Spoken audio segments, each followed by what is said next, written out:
A Dark Web is the title of the third episode in Season 3 of Silo, and the synopsis is Juliette takes control of her recovery, Helen suffers consequences of her investigation. The synopsis to Episode 3 alludes to progress being made in both timelines, and I think that very person that was looking on at Helen and Charles together could end up being the one dishing out the consequences to Helen for trying to dig deeper and expose government secrets. The plot is thickening in Silo, and whether it be the harmonious nature of Silo 18 being like a thread that's about to be pulled too tight and snap, or the inconsistencies in the story of the Dirty Bomb, the peace and tranquility and the tension that we're seeing is most likely going to be disrupted in more ways than one. So within this video, I wanted to share my theories and predictions on what I think will happen in the next episode. Here is Silo Season 3, Episode 3, Theories Explained. Just to let you know, this video will contain spoilers. Did Daniel create the silos?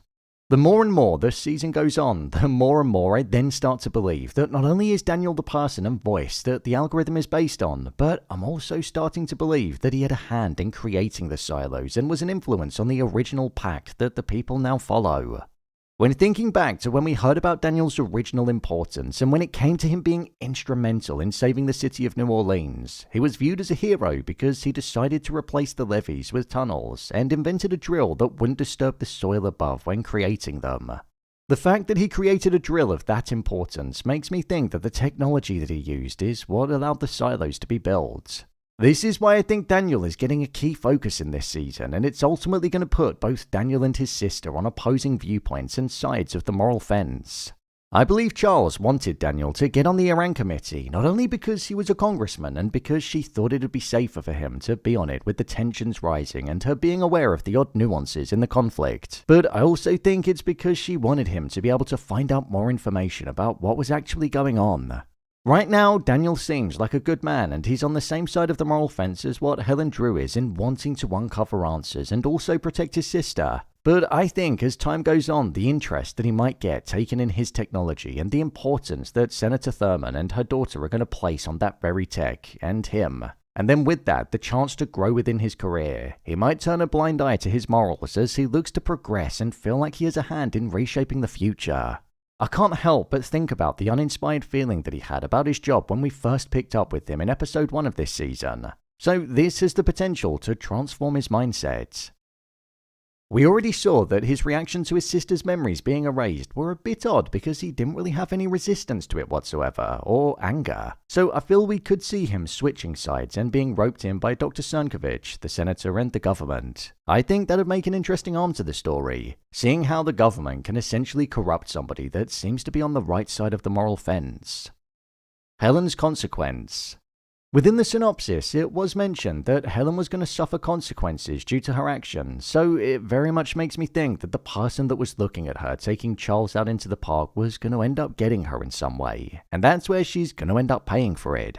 It very much seemed like Charles began to remember meeting with Helen, and with there being rumors of the Dirty Bomb potentially being created by the United States and Iran never actually dropping it, it's a damning statement that could disrupt the nation if it were to get out there. It essentially sets the tone to be similar to what it's like in Silo 18, a single piece of news being the very thing that could cause society to erupt. I feel like we're most likely going to learn about what the government's intentions are through Helen Drew investigating and the notebook that she had where she had the conversations with Charles.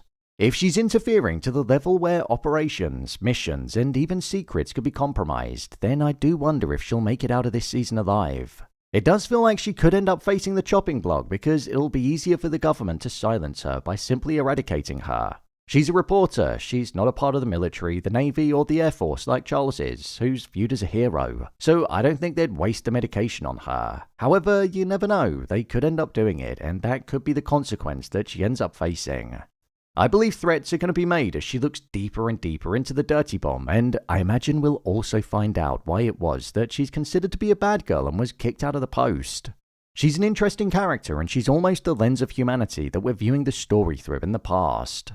The impact of Jules regaining her mind. With Jules meeting with Paddy Kennedy in the most recent episode and finding out that it was Sandy that wrote her the note, and also that she might not be remembering things because she could be getting given the memory suppression medication that Paddy was offered by Sims, I believe we're going to see a change in Jules' mindset moving forward. The synopsis said itself that she's going to look to take a hold of her recovery on her own, and that's exactly what I think we'll see. Even though she'll think that she's taking a hold of it and not taking the capsules that she's been given, I do wonder if the vitamin D+, which seems to house the memory suppression medication inside of it within the water, is going to be hooked up to Jules' apartment. And that's where it's quite literally not going to be in her control anymore. One of the capsules was found by the doctor that gave them to Jules in her drain because she was suspicious that she wasn't taking them, so more drastic measures might have to be taken, which is the water. We saw the impact on the chart that the algorithm put forward about what could happen if Jules is suddenly removed, or if she begins to remember things and tells others about the different silos that are out there and what the outside world is truly like. A damning fate would be met for all of them, either by the safeguard protocol where they'd all be killed by the gas, or the memory suppression would be placed in the water and everybody would just simply wake up in the silo like it was day one all over again. The dialogue that Martha had with Jules in saying that she respected the fact that she always trusted her gut makes me think that we're gonna see Jules listening to her gut and doing her best to get to the bottom of what it is that occurred and aim to try to regain her memory. Like Charles with the book of notes that Helen Drew had, the helmet from Silo 17 was what enabled Jules to have some of her memories come flooding back to her. So if she does eventually end up meeting with Lukas Carl once he manages to be found, we could end up seeing more relics of the past, and that could almost be the crack in her memory that enables it to be broken and for some of the memories to come back. The Jane comedy video is what essentially kickstarted the process, and even though the hard drive was destroyed, I'd love for some form of connection to it to be what bridges Jules' memory. There are a few people within the silo, such as Lukas Carl, Paddy Kennedy, his crew, and also Paul Billings, that are aware of information that the wider group don't know. So I think that downwards trajectory that the algorithm is predicting is well and truly going to begin in some way. Whether it be Jules going against the committee and eventually remembering, or Paddy Kennedy managing to successfully form an uprising. The stakes will get extremely high because we're going to end up seeing the likes of Camille being aware that a reset would be on the horizon and the clock would quite literally be counting down towards it, so she'll feel a level of responsibility too. She won't want to forget her relationship with Robert, or even that her child is her own. I have heard theories about Jules potentially being a descendant of Helen Drew, so if she doesn't end up dying or being dealt with by the government, I could kind of see that. She has that same rebellious edge and yearning for justice that Helen does. Paul Billings' friction. One character that I think is going to begin to have even more of a large hand in the next episode and a contribution to the potential instability is Sheriff Paul Billings. Ever since he caught a glimpse of what the outside world used to be like in the book, he's never been the same. He was rewriting the pact, but he didn't believe in any of it following what he saw, and his wife Kat was also an outsider and was fighting on Paddy Kennedy's side, which essentially put her on the other side of the law. I firmly believe that Paul Billings is going to change sides, and he won't be on the side of Robert Sims and Camille, as he's most likely going to stand by what he truly believes in.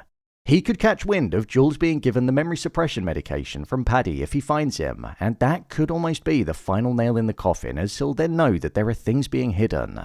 This would split the committee, as we'd have Juliette and Billings on one side and Camille and Roberts on the other, which would mean that it's divided, and with no stability at the table, it would mean instability would begin to become present amongst the people. I can actually see something similar happening with Billings and his wife, like what happened with Sheriff Wholesome Becker and his wife when she got sent out to clean. I'd love the full circle nature of it because I could see Kat just becoming obsessed like Becker's wife did.